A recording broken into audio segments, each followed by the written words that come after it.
Welcome to Identity Unboxed, where we provide mentorship and promote representation for Black professionals in the advancement of the Black community. We are seeking guidance from exceptional Black leaders, scholars, and professionals with expertise in their respective fields. We hope to foster a space that promotes authenticity, inclusivity, and restoration for our listeners while exploring the intersection of our personal and professional lives. This project is a culmination of our lived experiences as young Black professionals to transform our life trajectories, to overcome adversity and reach triumph. Our intention is to inspire you on your path to discovering your purpose.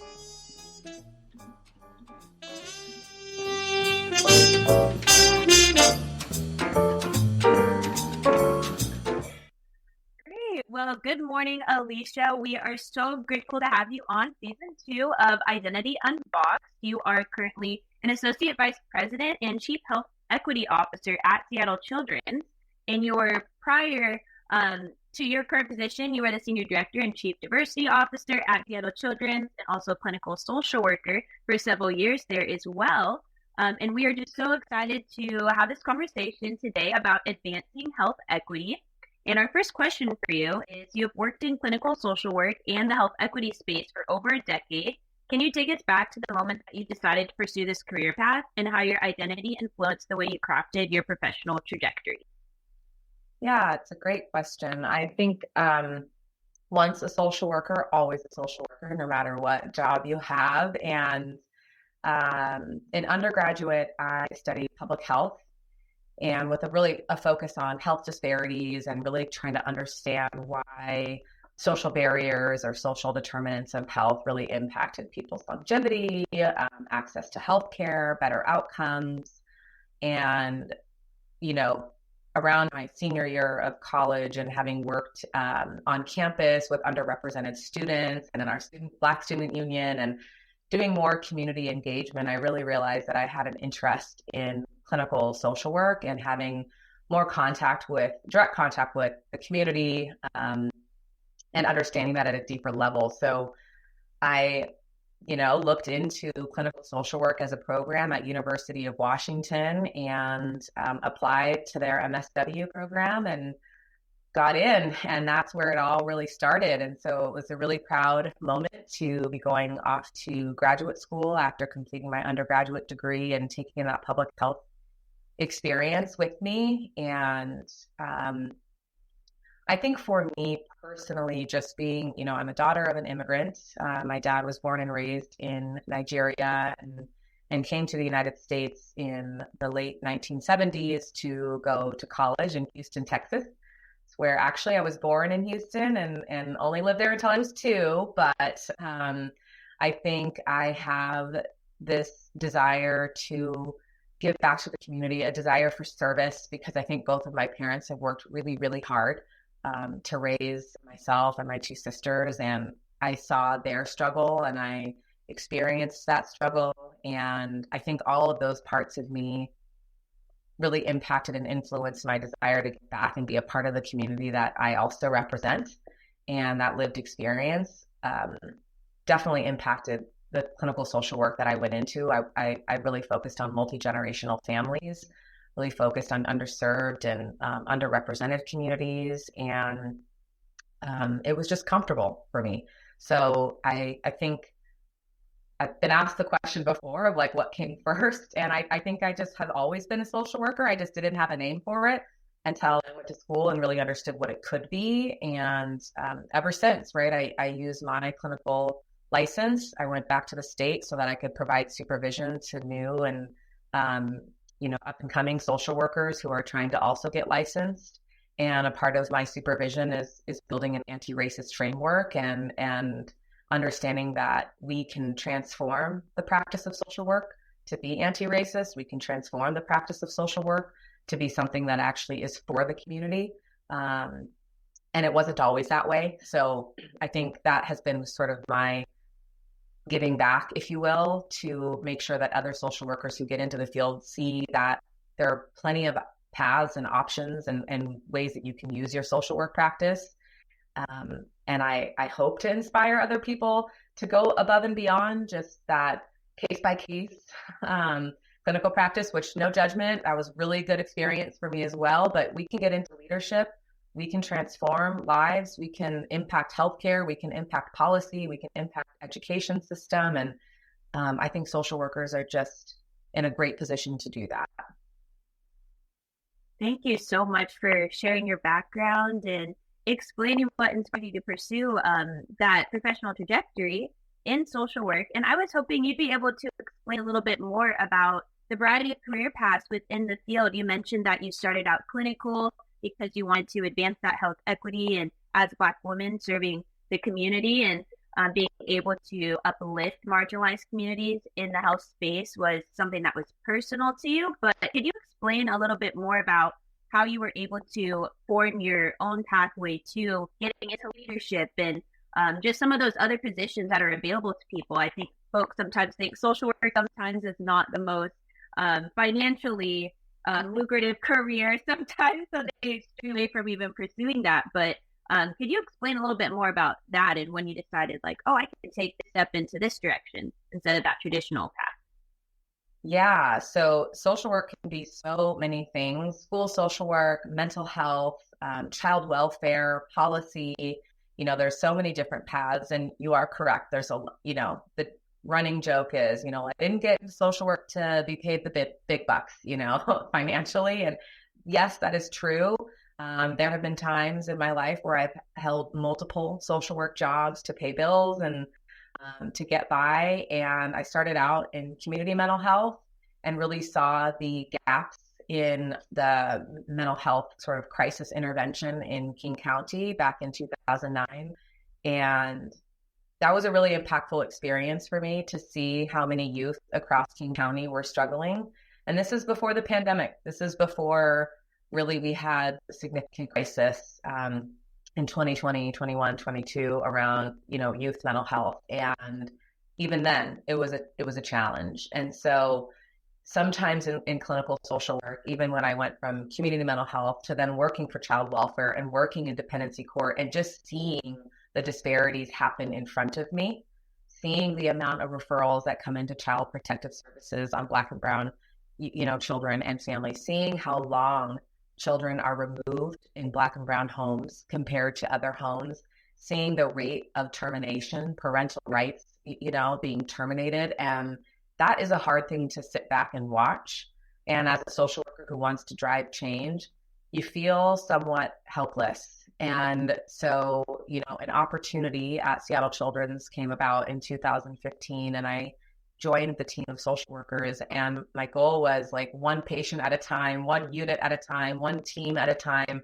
What can we do within our system at Seattle Children's to impact change? And I started doing things a little differently, right? I was the social worker with the backpack because I didn't want to sit in my office. I wanted to sit on the unit. I wanted to sit next to the nursing team. I wanted to sit next to the clinical and physician team. I wanted to be present on rounds. I wanted to be present during their breaks. I wanted them to know who I was.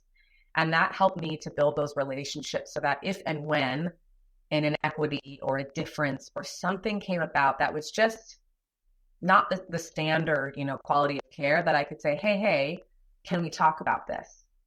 And it was well received. And then people wanted to learn more. So I started to do some in-services around implicit bias and some in-services around what does an inequity mean, and an in-service on, do you even know what child protective services means? And when you make that referral, what is the weight of that?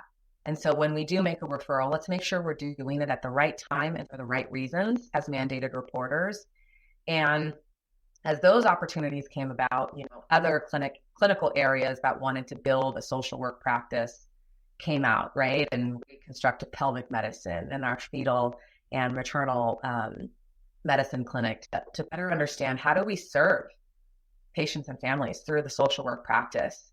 And through those building of relationships, I was able to strive for an opportunity with the Center for Diversity and Health Equity. And this was really my first opportunity to take all of that kind of micro clinical practice and turn it into a system, take it to the center level so I can elevate the work and say, well, could I impact policy?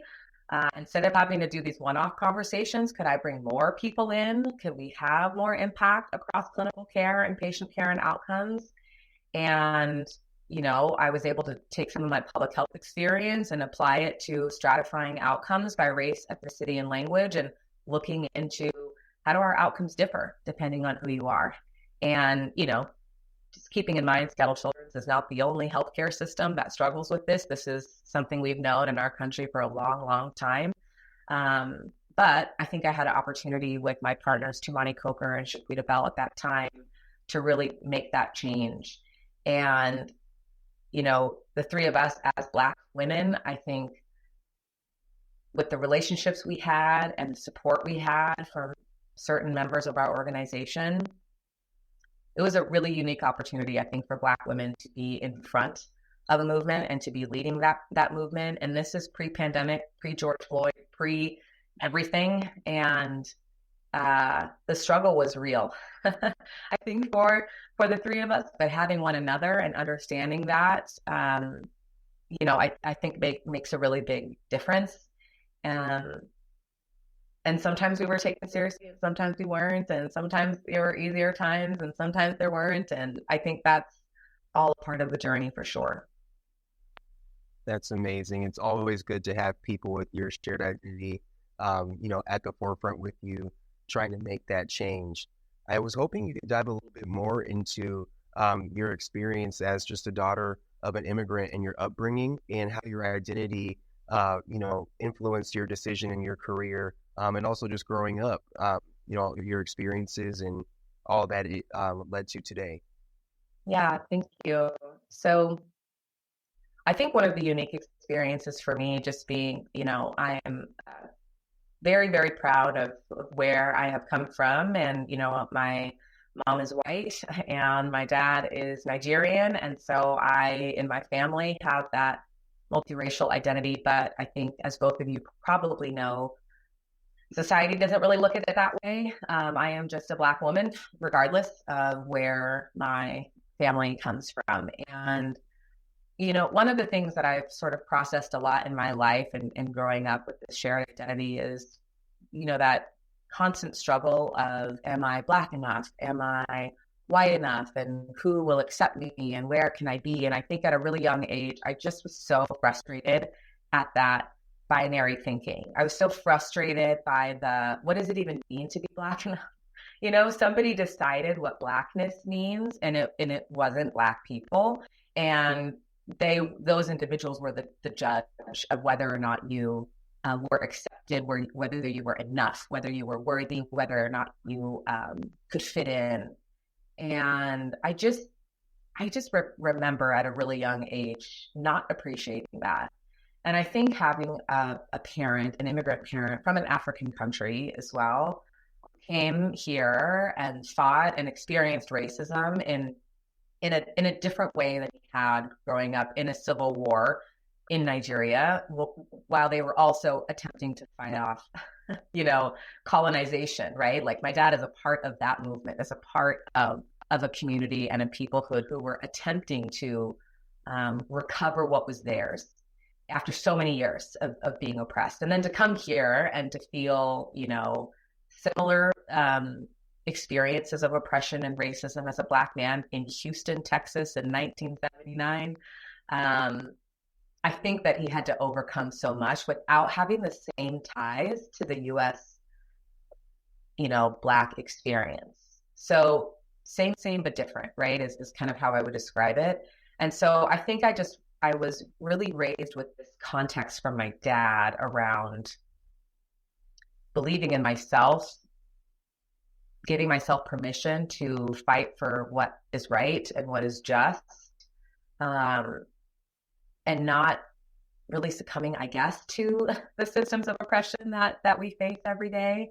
And so I had this understanding of oppression and inequities and racism and all those things at a really young age, because we just didn't shy away from talking about it at home.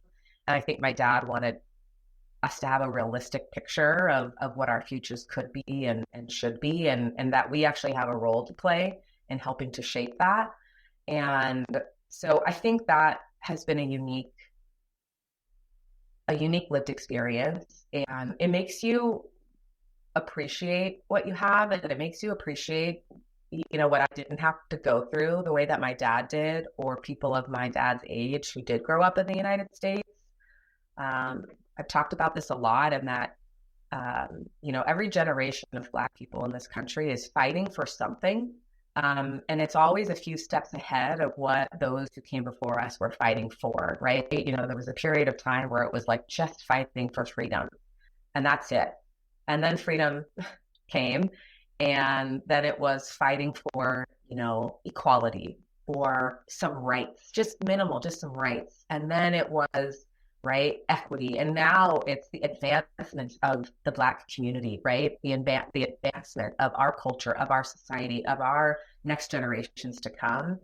And so, I think being raised by my dad and being raised in the US just gives me both perspectives. So I'm just thankful for the opportunity, and I spend more time trying to be thankful and have gratitude than kind of revisiting the list of all the barriers and challenges that exist. And I think that helps me. I guess it helps me to remember that the same things that keep me up at night are the same things that get me up in the morning to continue the fight. That's so awesome. Yeah, it's really cool that, with that lived background and that lived experience, that you didn't really shy away from it. And, your father was open and honest about, racism or the struggles that he went through, so that you could continue to push that needle forward and, now apply that work into what you're doing today, while also appreciating that, while the struggles are different and there are still struggles, you're grateful that, you didn't necessarily grow up in that time where things were so rough in the way that he did. And so I feel like that really speaks to legacy and how you're, carrying that on and making future generations better through your work. And I think that it leads really good into our next question.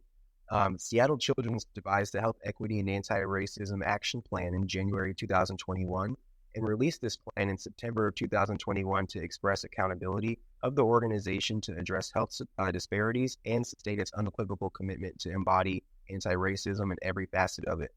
As the lead of the Health Equity and Anti-Racism Council, can you share best practices on establishing this type of task force within vast organizations and elaborate on what it truly means to strive for anti-racism?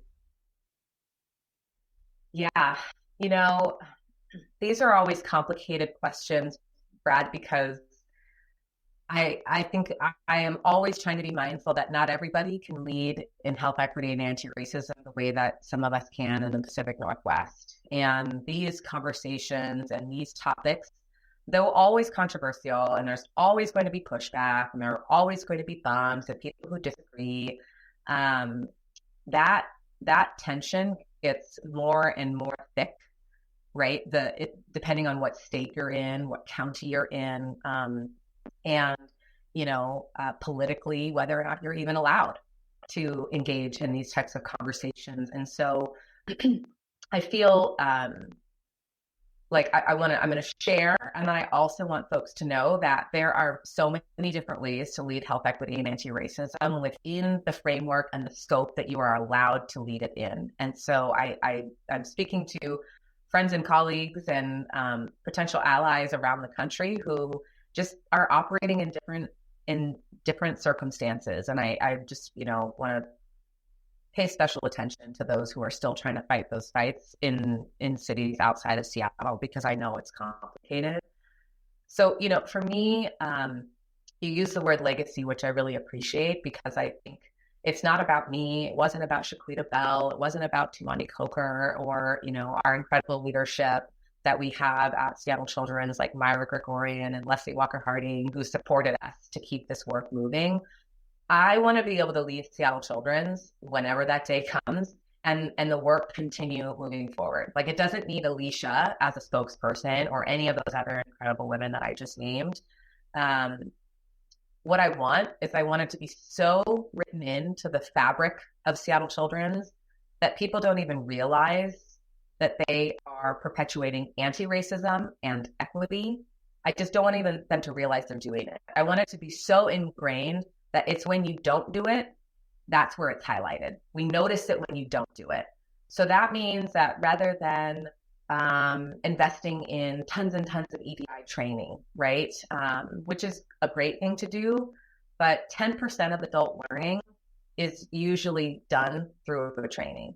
70% is through that lived experience and on the job and being a practitioner of whatever it is that you're learning.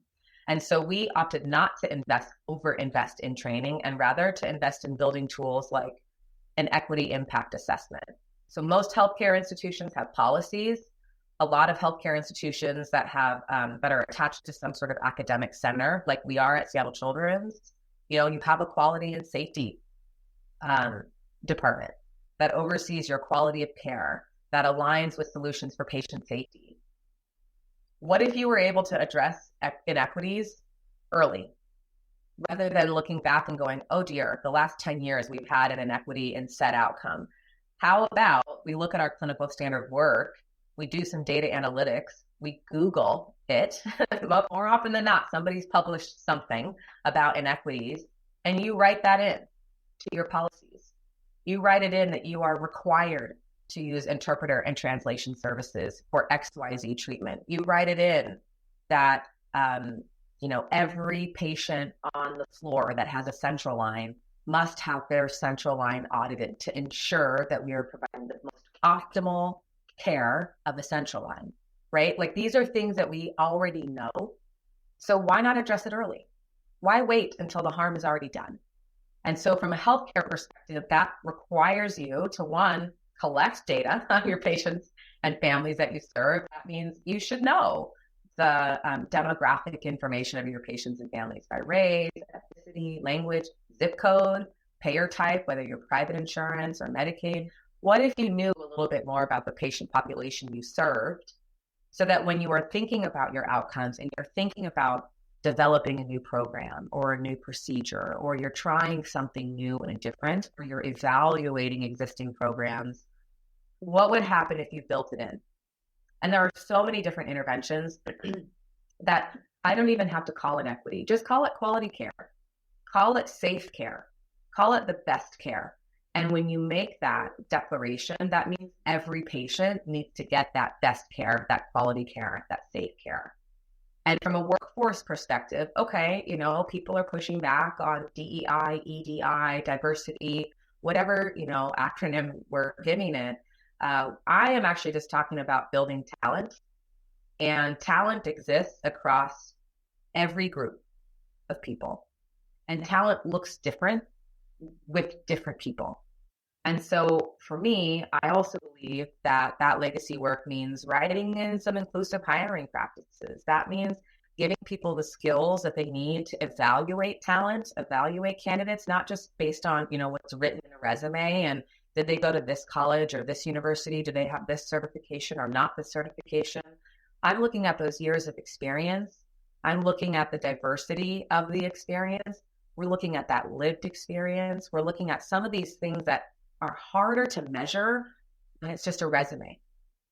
It's an 8.5 or, 8 by 11.5 piece of paper. That is not a person. That's not a representation of a person. And so how do you build in interview questions that allow somebody to speak to what talent they'll bring to your organization, the talent they will bring to your team? And you, as that hiring manager, how do you look at that individual, evaluate what's on your team, and determine, wow, we're really lacking that type of experience here, instead of, you won't be a good fit here because you don't mesh with the rest of what the team's already doing. Why would you want that? We want difference, you want somebody who has that different experience. And so I think that there are some simple ways, right? Like, those are just two examples. On the healthcare side, understanding your patient population, recognizing where some patients have gaps or, worse outcomes than others, and adjusting. And then there's that workforce side. If you have a workforce that represents and sort of looks like your patient population you serve, that concordance has been studied and shown to impact positively on patient experience and patient outcomes. And so I think you can do all this work without using the term equity, without using the term diversity, without using inclusion or anti-racism. You can do all of that because we're really just talking about, right, quality care, talent, all those things that I've already said. So I think I think anybody can latch on to that and start wherever you need to start. And for us, right, we started these conversations in 2019. It's taken us a while to get to this place where we can examine all the areas of the organization and see where we are promoting equity and see where we still have work to do. And I recognize that a lot of organizations are going to have to start where we did. And so, my advice to people is always do not try to boil the ocean. It's okay to do one thing at a time. It took us hundreds of years to build an oppressive system. It's going to take us a long time to dismantle that and rebuild together. Thank you so much for sharing your expertise in truly embodying anti-racism and explaining the significance and value of lived experiences to contributing to enhancing that quality care that you all want to provide. And it seems that many opponents don't understand that value, that when you do have those unique experiences and identities in these spaces, that people are able to relate to each other so much more and contribute innovative ideas that others don't simply have that perspective for. So I really appreciate those points that you brought up. And then also about laying that framework to actually change the structure and alter how people engage in the work, and that it can't simply rely on certain individuals to be the spokesperson or be the person that's advocating for these groups in the room. It actually takes everyone joining in this work and the sustained commitment to ensure that you're actually making progress and that it is incremental. You cannot tackle it all at once. There's no quick fix. It's not a DEI workshop. It's not simply going to a training or attending, a long lecture or something in that way. It really takes actually engaging with the work actively and intentionally. And I was hoping that you would be able to dive a little bit more into how you can bring allies into anti-racism work. I think a lot of times people are uncertain about how they can get started, or they feel that they don't want to say the wrong thing or offend someone. But would you be able to kind of explain what you would like to emphasize to allies that are in this space? Yeah. Thank you for that question. I'm on a bit of a kick right now of actually trying to tackle that very question. And I'm trying to understand why there has been such a reaction to DEI movements, right? And I think you both are probably tracking the many companies and organizations that are shutting down their DEI teams and laying people off, and laws are being put into place that you cannot practice DEI, you cannot teach this at universities. No. And I don't feel nervous about that. I feel sad, I think, for the people that are impacted by those decisions. And it's happening for a reason. And I think those of us that are in this health equity and anti-racism space, I think we would be wise to pause for a minute and examine why that's happening. Why is there such a strong reaction? Is there something that we need to do to pivot? Is there something that we need to do to reach out and touch potential allies in a different way? Because right now, people aren't wanting to be a part of that movement. And they're not wanting to be a part of it so strongly that they are opposing it through policies and opposing it through laying people off and stopping and blocking the work. And, I'm a firm believer in this work. I've been in it a long time. And I believe everything comes in waves. And I think for me, I want to call allies in, and I want to call people who are opposed in, because I think we would all be very surprised that if we all engaged in work to address oppression, right? Not just anti-racism, which is a form of racism is a form of oppression. It's really beneficial to everybody that's impacted by these systems of oppression. And there are more people impacted by oppression than not. And so the one nuance, I think, when we talk about DEI, right, and what's always been a little bit of a challenge for me is historically DEI movements like women's rights, right, would be considered a DEI movement, correct? Who was written out of the women's rights movement when it began? Black women. We're not included in a DEI movement for women. And so if if we can take something like women's rights, addressing ableism, addressing transphobia, addressing homophobia, addressing all these isms that impact people. What if we were to just say, hey, we're in this, and how do we put an anti-racist framework on top of that to make sure that even in your DEI movement, you are not perpetuating racism within that? And so I think if we were to talk about our collective liberation from these systems of oppression and found spaces and places where other people feel a part of a movement, but feel excluded from others, breaking down those barriers and silos is only going to benefit all of us. And so I've been, moving forward with the work at Seattle Children's and in my own community here in Seattle. And I'm just trying to understand, like, where is the resistance? And oftentimes, that resistance is from a place of fear. It's from a place of feeling excluded. It's from a place of not understanding, from a place of scarcity. When we are all scared and feel backed into a corner, we hold on to what's ours and we hold on tight. And if a movement is coming in and making you feel like you're going to lose what's yours or you're going to be harmed in the process, can you blame people for pushing back? I'm not agreeing with the pushback. Don't misquote me there. I just seek to understand, right? Social work practice is to understand the root of the issue and fix the root of that issue so that the same issues don't keep happening over and over and over again.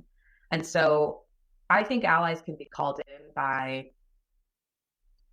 inviting them to be a part of the solution. I think allies can be brought in by listening and understanding, like, where do you feel harmed? Where do you feel that our society is not serving you? Where do you feel scared?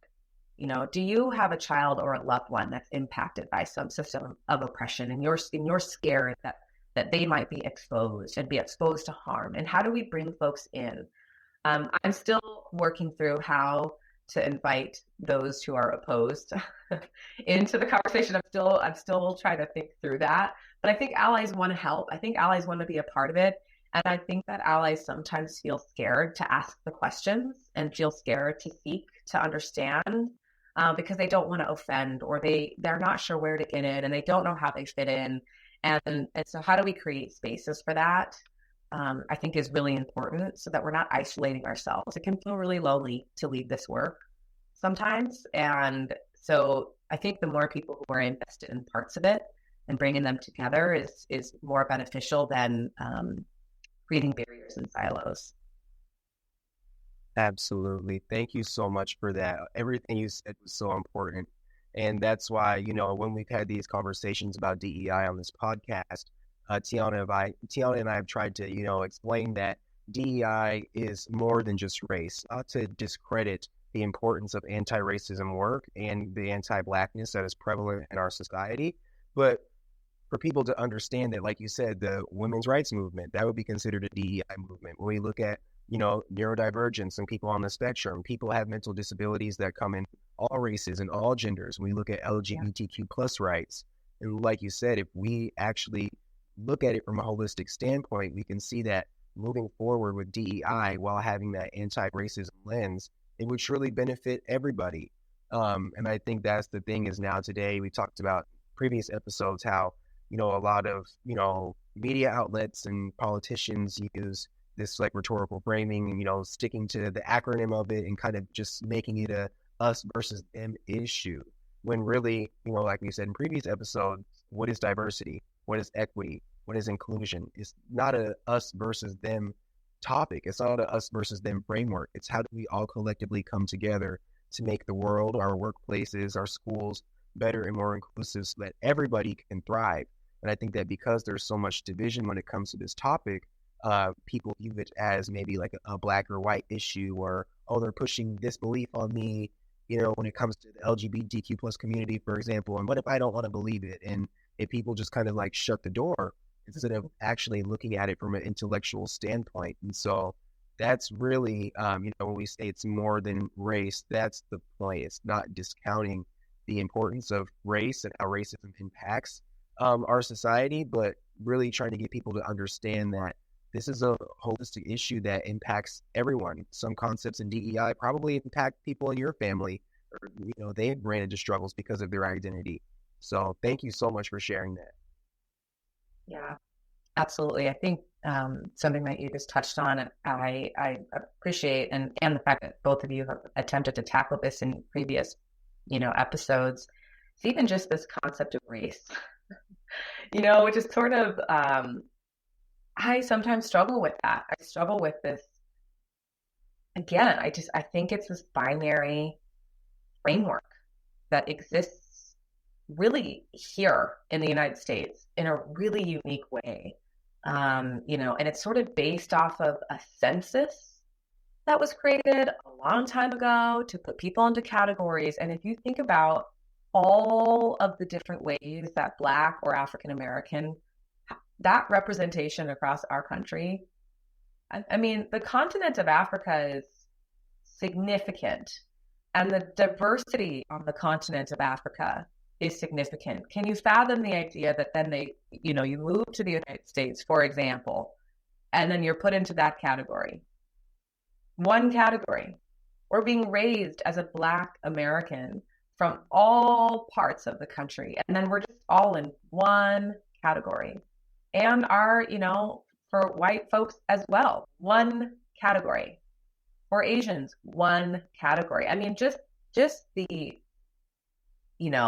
erasure of all the identities that represent those things is such a disservice to all of us. And then it becomes easier, I think, to say, well, if you are this, here are your characteristics. And if you're outside of those characteristics, it's problematic. And if you're inside those characteristics, it's problematic. So really, it's a no-win situation for anybody to be categorized in that way. And I know sometimes we need boxes to put people in because it helps us to function. And I struggle with that because we have these racial categories so we can make the boxes. We have this historical context of the United States being called a melting pot, right? And what melting pot means, assimilation, that means everybody must be the same when nobody is the same. And I think that is a real challenge. And so sometimes this work, and I really appreciate that you're expanding it beyond just like that racial identity, because you're actually getting to it, which is, yes, race is actually represented in all these systems of oppression. And so perhaps if we talked about these other attributes that cause harm, because society has such a challenge, right, accepting people's differences, I wonder what would happen if it became about inclusion of the DEI experiences that happen, or lack thereof, if you will. So yeah, I don't know about you two, but I really struggle with like the racial categories.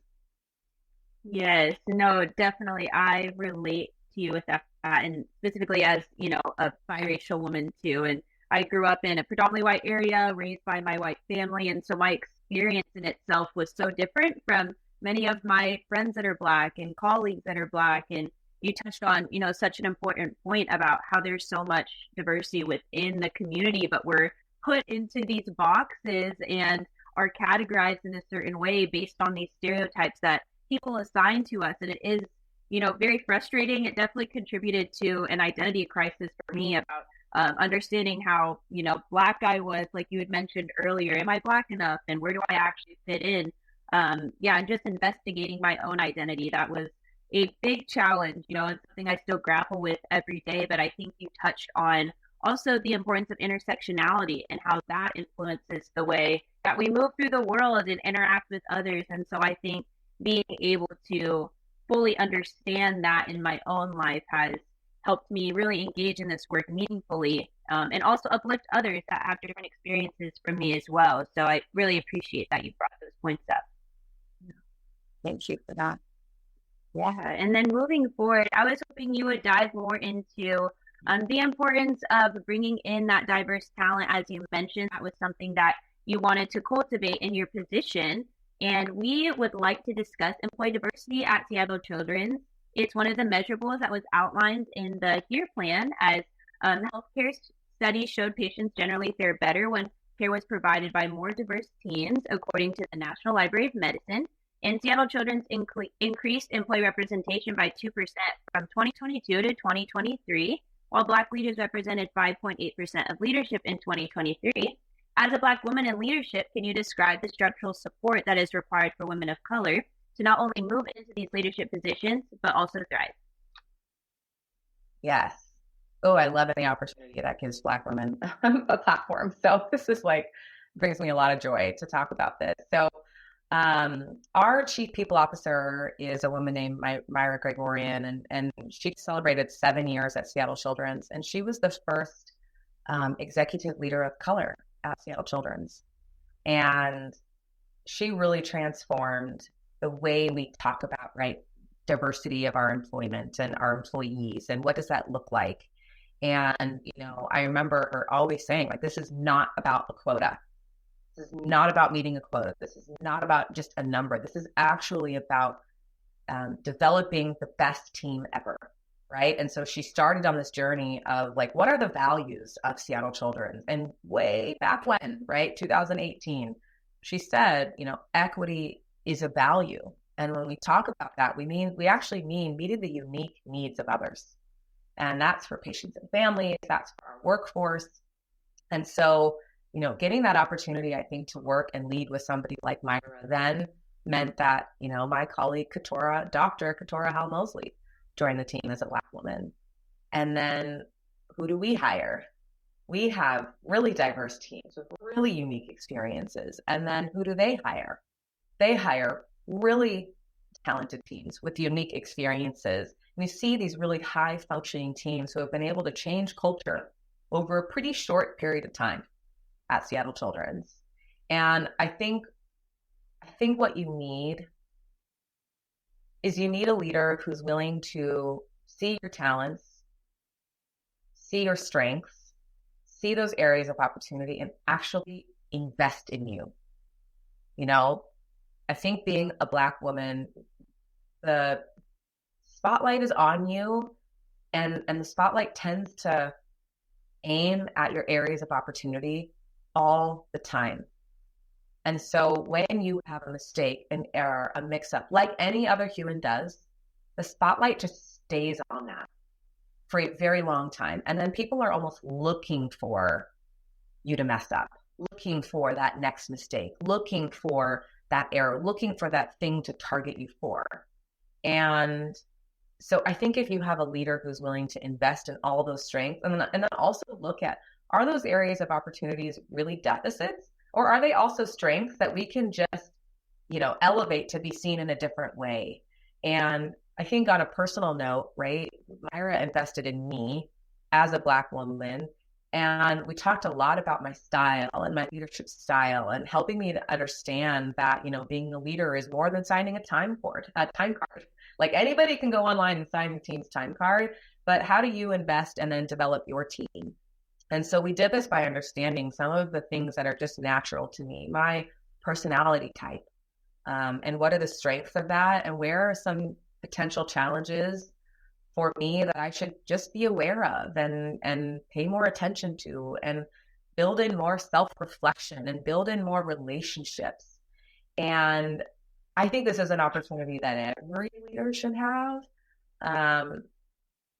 But I will say, being able to do that in partnership with other women in leadership who look like me really has made such a difference. And so I think, my transformation over the last 5 years, 5.5 years working with Myra has looked like early stages of me feeling like this active volcano, right? And I felt like I had something to prove, and I felt like everybody was waiting for me to fail, and I felt angry and frustrated. And then George Floyd happened, and I was even more angry and more frustrated. And then I watched society decide that anti-Blackness was a thing after all this time. And I felt like if I had to really change the landscape around me, I had to just erupt.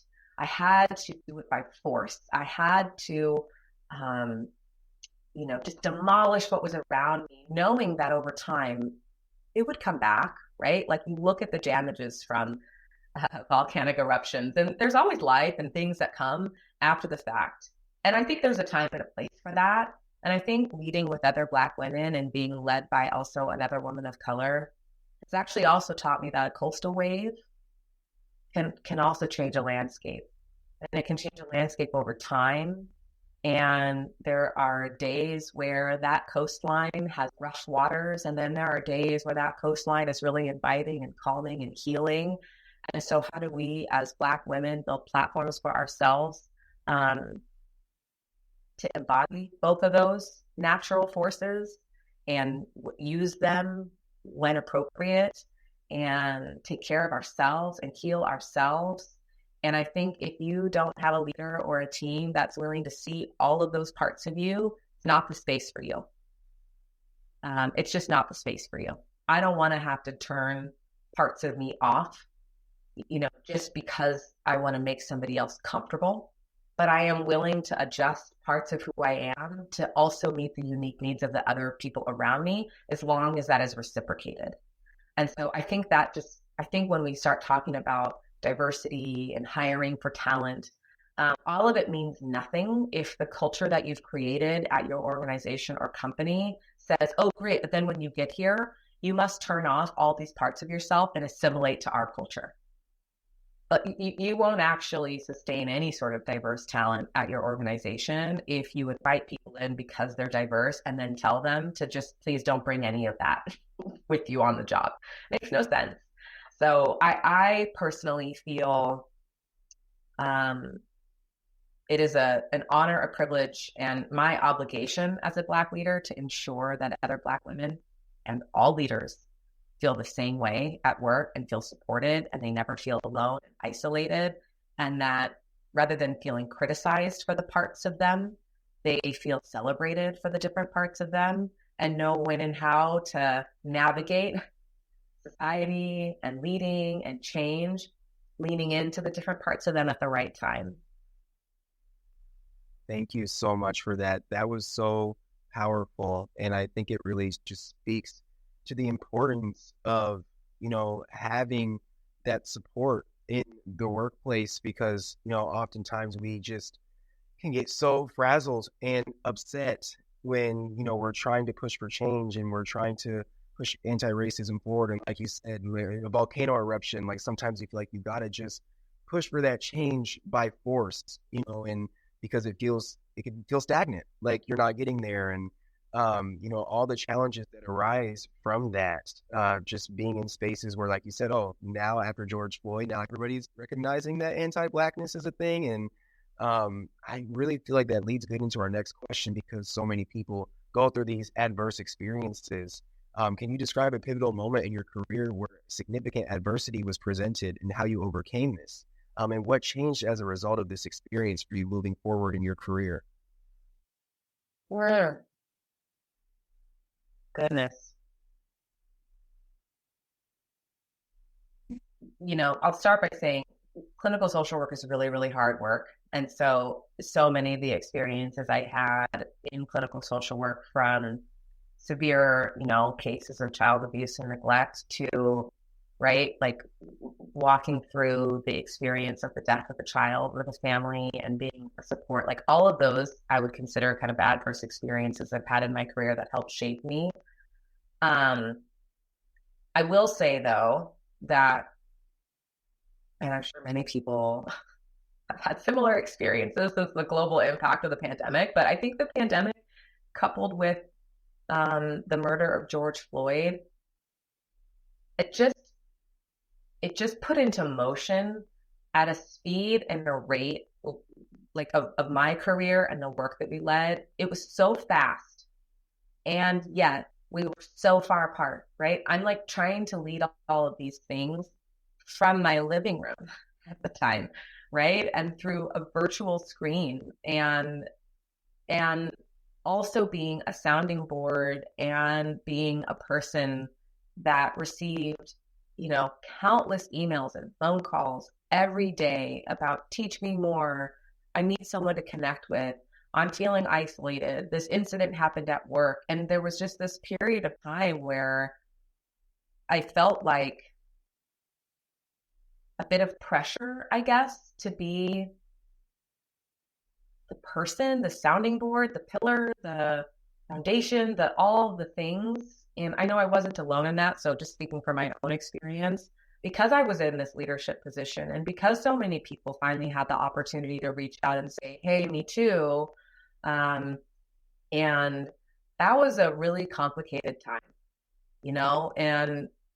and I think the other challenge, right, where it was like, okay, let's lean into that coastal wave, is some of the same people who months and years before had said that's not a problem here and didn't want to participate, didn't want to sit through the conversations, didn't think DEI training was valuable, were the same people showing up saying, I want to fight this fight with you, and I want to be a part of this movement with you. And so you can imagine the internal conflict of, I remember when we last talked, but then also having to quiet that part of me and say, everybody's on their journey. Everybody is experiencing this. And I could either criticize this person right now, or I can say, let's talk. Sounds like you're ready to talk.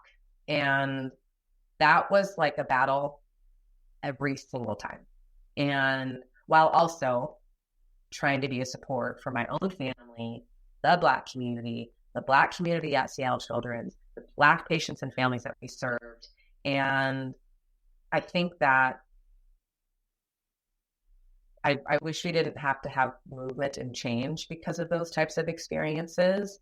And it got us to where we as an organization are today. And I'm thankful for that. But yeah, I'm still pretty traumatized, I think, by the murder of George Floyd and the images of that and that experience. And, and I'm sure many others are too. And so it was a lot to ask of people, I think, of color and of Black women to mourn and also deliver and lead and change and carry a burden while also mourn. And so some things I think just didn't get addressed in the timely way that they could and should have been addressed in terms of like my own self-care. So I think those are some of those kind of challenging dynamics, right, of this work, of society, and things are always happening and changing. And those were tough times. And I will say that actually, within a couple of months of the murder of George Floyd, we actually started building the anti-racism organizational change plan. It's called AROC. And that was really helpful to put all of that energy and all of that into some systematic change at Seattle Children's. So we still used it for good. And eventually the AROC plan turned into the HERE plan. And here we are. But those were tough times. Thank you so much for sharing that. And yes, I completely agree with you when it comes to being in this work, but then also trying to take time to preserve your own mental health and always feeling like you're being called on as the expert or the only resource. And it can definitely be exhausting. I know I also similarly felt that, but I can't imagine the immense pressure that you were under leading an organization during that time. And also, being a Black woman yourself and feeling like I still have so much pain and trauma that's been internalized in order to be able to have these conversations with you. And then also be able to communicate the importance of that and explain like your livelihood and why this work is so important to you. So I really appreciate you bringing that up. And I also thought of this quote that was from Ibram Kendi when you had talked about engaging in anti-racism and how during that time it seemed like so many people had activated that social, activists within them, and that momentum was really gaining, but it's kind of waned since, 2020 in the tragic death of George Floyd. And Ibram Kendi had said, he's a scholar. I'm sure many people are familiar with him that are listening into this podcast, but he said, if you're racist and you do not want to be an anti-racist, then are you simply okay with being not racist? Are you okay with sitting idly by and just watching other groups suffer at the hands of, systemic oppression, as you mentioned, and not joining in to advance that work? So I just wanted to share that quote because it's something that popped in my head as you were speaking. But moving forward, this is a bit of a pivot, and just wanted to get more into your personal life. As a mom of 4, what changes would you like to see in the workplace to better support busy working mothers in today's fast-paced and ever-changing world? I know you talked about providing the support that Black women need to be successful in these leadership positions and in the workplace, but could you explain that from your perspective? Yeah, I mean, I think mostly I think I want society to just stop seeing, women who have children as working moms, right? And I think we have the right to have multiple identities. And, how often do we refer to dads as working dads, right? Like they don't have to carry the motherhood as a part of their career. And though I am one of the jobs I'm most proud of, right, is being a mother. And I have a house full of young boys with a lot of energy that are tough to keep up with. And, my ability to parent has like nothing to do with my abilities at my job. And I think the shift that I would love to see is for women to be able to thrive and shine as employees, employers, CEOs, COOs, nurses, doctors, what have you, environmental specialists, janitors. I don't care. I want women and mothers who identify in that way to be able to be seen as that and celebrated as that, and have that not be compared to, well, who's watching the kids and you're a working mom. I would prefer that my boys grow up with a profound respect for what those who identify as women, as mothers, as what they do every day. And there are a lot of invisible tasks and burdens and gifts and challenges that mothers carry that are immeasurable. I mean, you can't measure them. They're not tangible. They're not things that I can say, oh, well, I do the laundry and I do this. There are these other emotional burdens that come with that. And to decouple motherhood from my employment is the ultimate goal, in my opinion. And I want my boys to grow up and be the spokespeople for that. I think we need men to decouple it too, or at the very least, agree to couple it themselves. And I don't know a lot of men out there who would say, like, yeah, I'll change my identity to being a working dad. I don't know if it would stick. So I think and not to be binary, right? I know that we've got more, right, gender fluidity and diversity, but specifically speaking to motherhood, I think that I don't know if there's going to be a change in what mothers experience, because it is a unique experience, motherhood. There's nothing like it. But at the very least, could we respect a woman's career enough to say, like, you're just a boss. You're not a mother CEO. You're just a CEO. And I think that's a first step into then creating that, equality in the workplace that we're seeking in terms of access, right? Like equal access and equitable outcomes for people. And I would love to start there. That is amazing. And I definitely agree with you. Men need to step up and do their part to change the narrative. So it takes all of us, and hopefully we start to see that cultural shift just as we continue these conversations regarding DEI, and, equality for women and mothers in the workplace. And I really do think that leads well into our next question, our last question. Throughout the conversation, we touched on the African and Black diaspora. You mentioned how race is really a social construct, and how Black people in America didn't, define Blackness. That was kind of given to us, by those that were in the majority and who were in positions of power. And there's so much diversity within the Black community. You don't just check one box, like you said, on the census. And so we ask everyone this question, unique to you, and we want to know, what does Blackness mean to you? Oh, yeah. For me personally,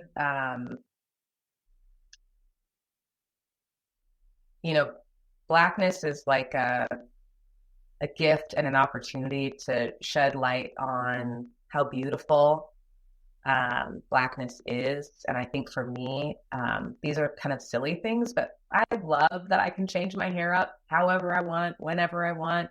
I'm just like 3 weeks ago, I was like, I want blonde faux dreadlocks, and I'm going to do that. And 2 weeks from now, it's going to be different. And I've been doing this since like 1994 with my hair, and I don't care. And I love it. And I love that Blackness for me means that, they're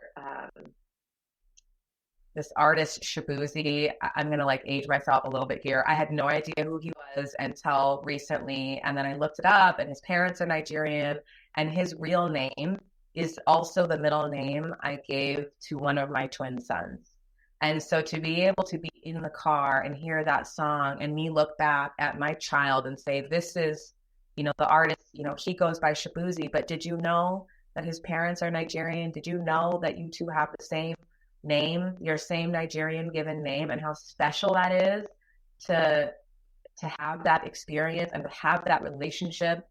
And I think Blackness is also for me, right? Like giving my kids chin chin, right? A delicious Nigerian snack. I think Blackness is also every time we see Blackness in the greatness that we are, to celebrate that with my kids and my family. And I think, even just like the Olympics are on right now, and to see the diversity on the screen and to have my kids, I can see them gravitating towards the Black excellence that they see on the screen. And I just think it's just I'm just so proud. I'm so proud of it. And I think that Blackness is also, I'm very proud of my education. I'm very proud of my academic achievements. I'm very proud of taking my social work practice. I'm 3 weeks away from finishing my master's in business. And that is also a part of my Blackness, that part of my leadership and wanting to grow and excel. And like all of those things I attribute to the melanin that I am so thankful I was born with. And I want other Black women and Black people and young people and my kids to see that. And it's not just in the clothes I wear, the way I talk, the music I listen to. It's not just those things. It's that and beyond that I want to take the opportunity to flip the script a little and say, you're so Black because you're so whoever you are. And it's excellent and amazing and beautiful and wonderful. And I'm honored and proud to be who I am. And to be with the two of you, right? Seeing your faces first thing in the morning on a Monday, I'll take it. Wow. Thank you so much. That is so beautiful. And I just love what you said about like Blackness is everything that makes you you, and just thinking about our shared history and the impact that we've made. It just makes us so proud. So that's so cool that you're able to see, your kids witness that Black excellence, and that's going to instill that within them to move forward in their life and allow Blackness to be something that pushes them forward and propels them towards their goals. So that's just amazing. And congratulations on almost finishing your master's program. That is actually just so awesome. So I'm just so happy for you. Yeah, and also Cowboy Carter, love that album. I just had to say that because it's one of my favorites actually. Well, now you'll know every time you listen. That's also my kid's Nigerian given name. So that's so cool. Well, I was gonna say Sweet Honey Buckin' is probably my favorite song on it. There you go. I love it. Yeah, well, again, thank you so much, Alicia. This was an amazing conversation. I learned so much. We're so excited for everyone to listen in and hopefully have some aspiring social workers that will see you as an example of the representation that we need in healthcare. And I just wanted to give you a last chance if you had any last words you'd like to say before we close out officially for the day. Yeah, I always love ending on, like good quotes and other things from history. And you mentioned Ibram Kendi and the, comfortable being not racist. And just a reminder for folks that, the term just being not racist, it's not new from Ibram Kendi, right? Like go and read MLK's letters from Birmingham jail. And that will tell you that the being moderate and being silent and watching the world go by, only helps yourself and hardly And so I just encourage people who are on the fence, encourage people who don't know how to get in, encourage people who think being silent is the best option, or being colorblind, or being moderate, what have you. You can go back in time and read that same quote over and over and over in these different times in our history of those who are moderate and those who sit idly by, right? Like, we need you to be a part of this movement. We actually do need you to make a decision. And so I would encourage folks, if you've never read Martin Luther King Jr.'s Letters from Birmingham Jail, take a read, and then just replace all the times and all the things with 2024. And what he was talking about then is the same thing we're talking about today, and we have an opportunity to change that. So I encourage people to make choices. I encourage people, pick a side. I don't really care. Do something. Being moderate, being silent, it's just not the way. Thank you for touching on that. And that should be required reading for everyone. I completely agree with you. So thank you again for your time, sharing your expertise and knowledge. And we just appreciate, sharing this space with you. And thank you. We hope you have a great Monday and start to your week.